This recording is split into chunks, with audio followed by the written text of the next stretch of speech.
আমি সঙ্গীতা। রাতে যখন মামার সাথে ঘুমাতে যেতাম, মামা বলতেন, মাঝখানে শুয়ে পড়ো, এতে সবার জন্য সুবিধা হবে। খুব প্রথমে আমি ভেবেছিলাম এটি শুধু সাধারণ কথা, কিন্তু তার কথায় যেন অন্যরকম কিছু ইঙ্গিত ছিল।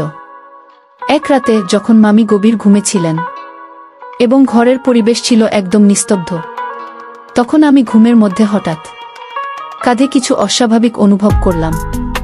প্রথমে ভেবেছিলাম হয়তো ভুল হচ্ছে বা এটি আমার কল্পনা, কিন্তু সেই স্পর্শটি ধীরে ধীরে কাঁধ থেকে বুকের দিকে সরে যেতে থাকে। সঙ্গে সঙ্গে আমার হৃদয় স্পন্দন দ্রুত হতে থাকে এবং মনে অনেক চিন্তা। কি ঘটছে? আমি একটু সরে গিয়ে তাদের দিকে তাকালাম। তখন চোখে এক অদ্ভুত চিন্তা ভর করছিল, যা আমাকে বিভ্রান্ত করছিল। বাইরে যাওয়ার জন্য একটা কারণ খুঁজতে লাগলাম। ঠিক তখনই মামা আমার হাত ধরে আটকে রাখতে চেষ্টা করলেন। এরপর আমি পরিস্থিতি থেকে বেরিয়ে আসার উপায় খুঁজতে লাগলাম। কিছুদিন পরে মামা আবার রাতে আমার ঘরে ঘুমাতে এলেন। সেদিন আমি মাটিতে বিছানা পাতিনি, বরং নিজের বিছানায় শুয়ে পড়লাম। বিছানায় আমাকে শুয়ে থাকতে দেখে মামা খুশি হলেন। কিছুক্ষণ পর ঘরের আলো নিভিয়ে দেওয়ার পরে মামা আমার কাছে আসতে চাইল, কিন্তু আমি তারে কিছু বললাম না বা কোনো প্রতিক্রিয়া দেখালাম না। আমার নাম সঙ্গীতা। আমি অষ্টাদশী এক তরুণী। আমার গায়ের রং ছিল শ্যামলা, যা আমাকে আকর্ষণীয় করে তুলত। যখনই বাইরে বের হতাম, সবাই আমার দিকে তাকিয়ে থাকত। আমি নিজের শরীরের ভালো যত্ন নিতাম। বন্ধুরা, আজকের গল্পটা খুবই স্পেশাল হতে চলেছে, তাই কেউ মিস করো না। দয়া করে গল্পটি ভালো লাগলে ভিডিওটি লাইক, শেয়ার এবং চ্যানেলটি সাবস্ক্রাইব করবেন। কয়েকদিন আগে আমার মামি আমাকে তাদের বাড়িতে নিয়ে এসেছিলেন, তবে এটি গরমের ছুটি কাটানোর জন্য নয়, বরং এক বিশেষ কারণ ছিল। আমার মায়ের আর মামির বন্ধুত্ব থাকায় মায়ের কথায় আমি মামির কাছে এসেছিলাম। আমার মামির নাম তানিয়া। মামি আমার নিজের মামি নন। ফোনে জানানো হয়েছিল যে তানিয়া মামি আমাকে নিয়ে যেতে আসছেন এবং কিছু দিন তার বাসায় থাকতে হবে। মা বাবা দুজনেই চাকরিজীবী। কিছুদিন আগে মায়ের বদলি হয়েছে সেই নতুন পোস্টিংয়ের গ্রামে। বিদ্যুৎ বা পানির ভালো ব্যবস্থা নেই। মা সেখানে যোগ দেওয়ার আগেই গ্রামটি দেখে এসেছিলেন এবং পুরো পরিস্থিতি বুঝতে পেরেছিলেন। গ্রামের অবস্থা জানার পর বাবা মাকে পরামর্শ দিলেন প্রমোশন স্থলপিপ্তন করতে। এর জন্য মাকে হেড কোয়ার্টারে যেতে হয় এবং বাবা মা সেখানেই চলে গেলেন। ফেরার পথে তাদের গাড়ির দুর্ঘটনা ঘটে। সকাল বেলা বের হলেও বিকেল হতে বাড়ি ফেরেনি দেখে চিন্তা হচ্ছিল। সন্ধ্যায় মায়ের ফোন এলে জানতে পারি দুর্ঘটনার কথা। মা জানালেন তার শারীরিক অবস্থা মোটামুটি ভালো, তবে বাবা প্রায় 1 মাসের জন্য হাসপাতালে থাকবেন। মা আমাকে সাহস দিয়ে বললেন, তুমি চিন্তা করো না, আমরা না ফেরা পর্যন্ত তুমি আমার এক বান্ধবীর বাড়িতে থাকবে। তানিয়া মামি তোমাকে নিতে আসছেন। কিছুক্ষণের মধ্যেই মায়ের এই বান্ধবী এলেন।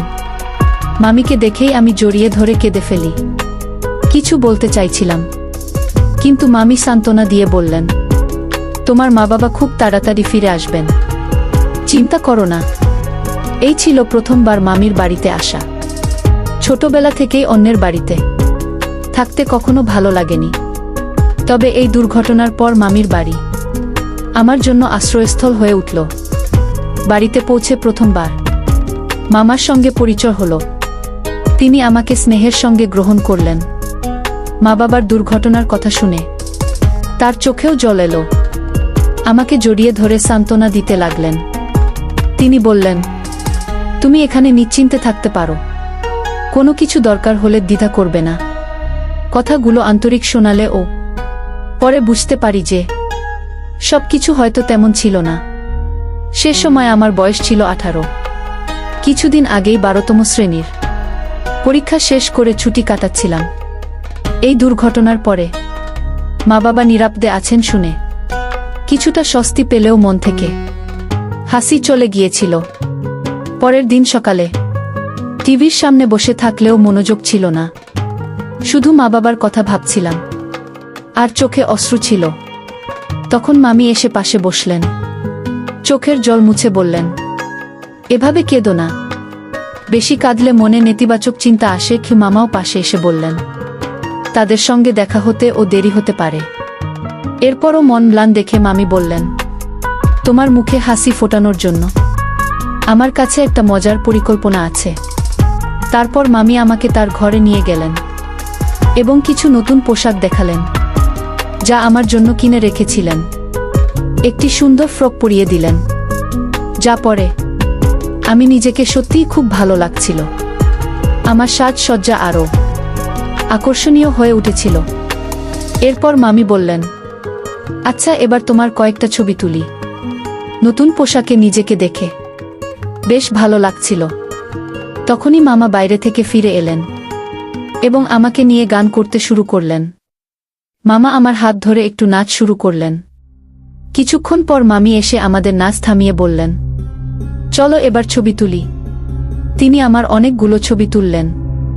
এরপর মামা আমার সঙ্গে ছবি তুলতে এলেন। ছবি তোলার সময় লক্ষ্য করলাম তার হাত বারবার আমার পিঠে চলে আসছিল, কিন্তু মামি এসব দিকে খেয়াল করেননি। তিনি হাসি মুখে ছবি তুলতেই ব্যস্ত ছিলেন।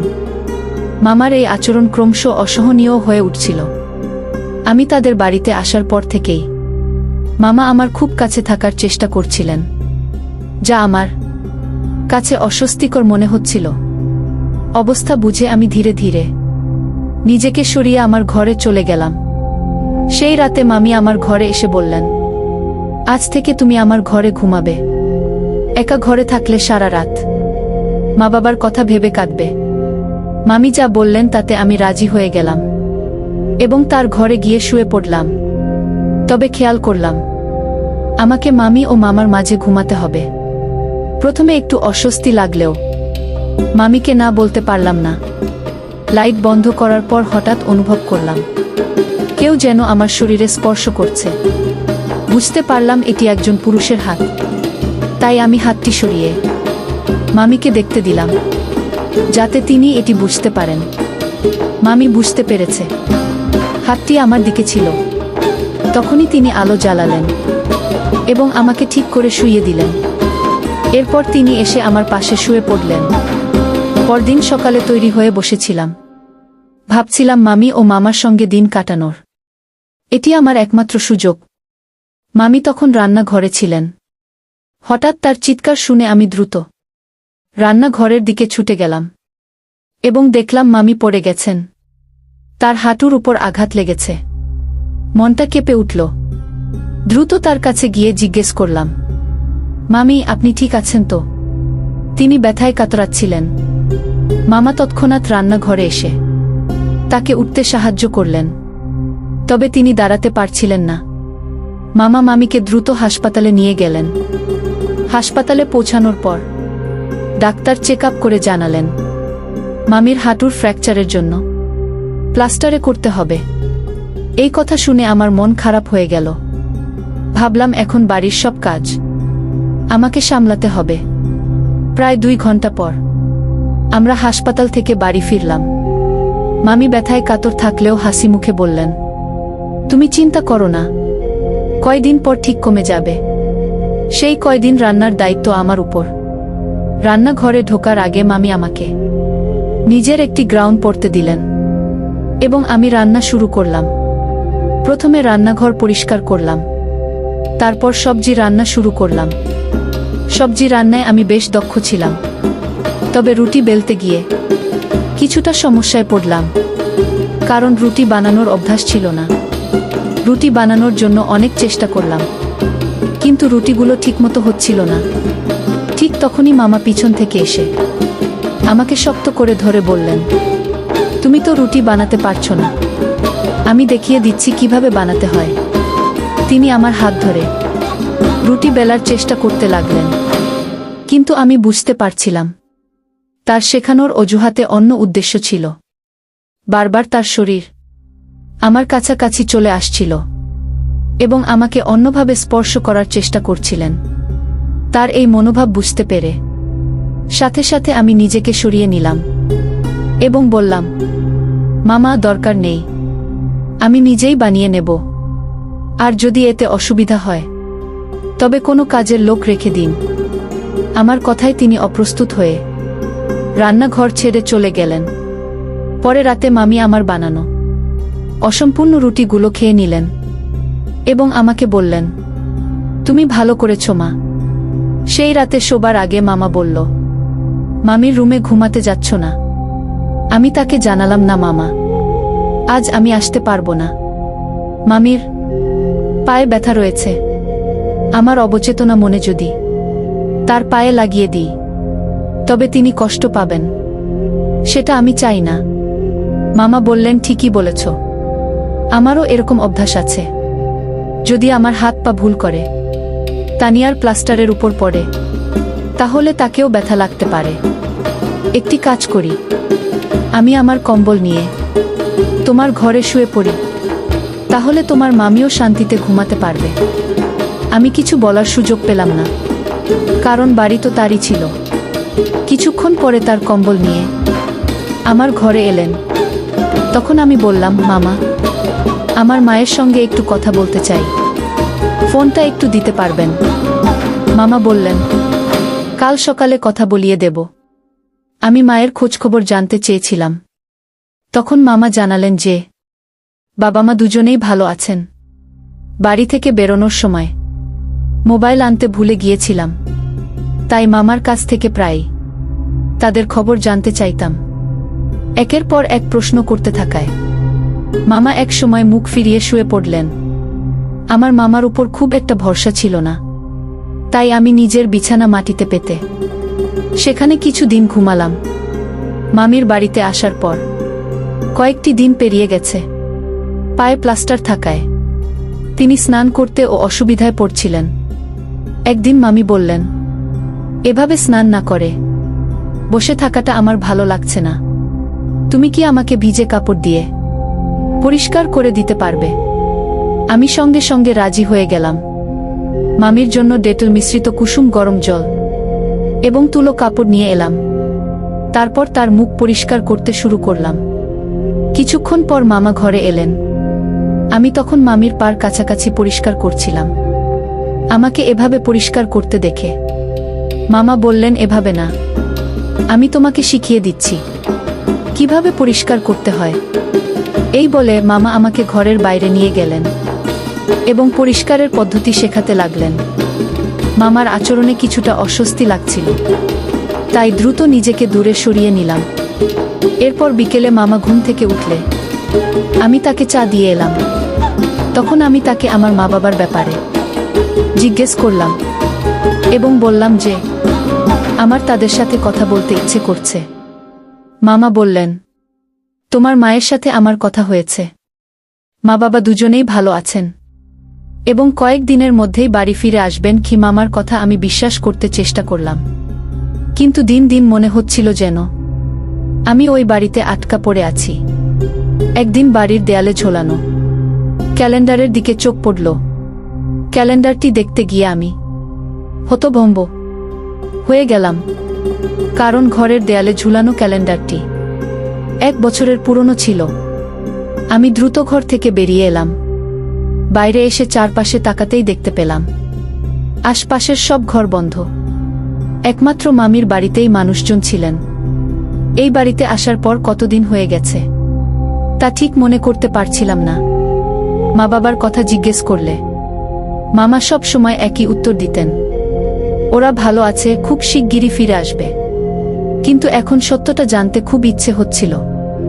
জানতে চাইছিলাম আজকের তারিখ আসলে কি, কিন্তু সেই বাড়িতে শুধু পুরনো ক্যালেন্ডার ছাড়া আর কিছু দেখতে পাচ্ছিলাম না। ঘরের মধ্যে এদিক সেদিক খুঁজতে লাগলাম। মামা হঠাৎ লক্ষ্য করলেন এবং প্রশ্ন করলেন, তুমি কি খুঁজছ? আমি তখন বললাম, না কিছু না, সময় কাটাচ্ছিলাম কেবল। আমার কথা শোনার পর মামা হেসে বললেন, সময় কাটানোর জন্য এই বাড়িতে কেন? আমি তো আছি, তুমি চাইলে তোমার সময় কাটিয়ে দিতে পারি। আমাকে বাধ্য হয়ে তাকে হেসে সাড়া দিতে হলো। সেই রাতেই মামা আমার ঘরে ঘুমাতে এলেন। আমি সেদিন মাটিতে বিছানা পাতিনি, বরং নিজের বিছানায় শুয়ে পড়লাম।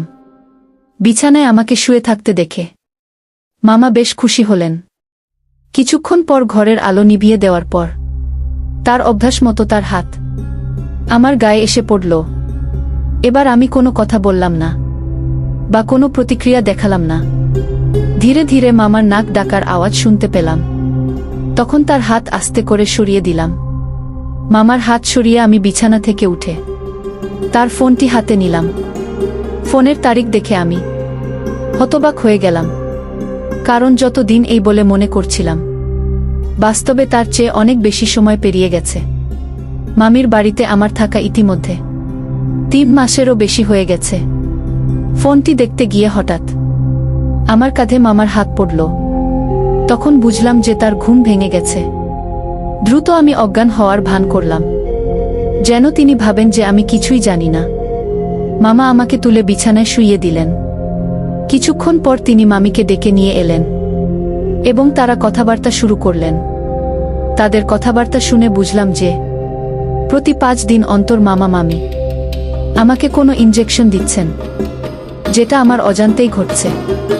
সেই ওষুধটি তারা কোথায় রাখেন তাও আমি খুঁজে পেয়েছিলাম, এবং তা ফেলে দিয়ে শুধুমাত্র সিরিঞ্জটি বিছানার পাশে রেখে দিয়েছিলাম।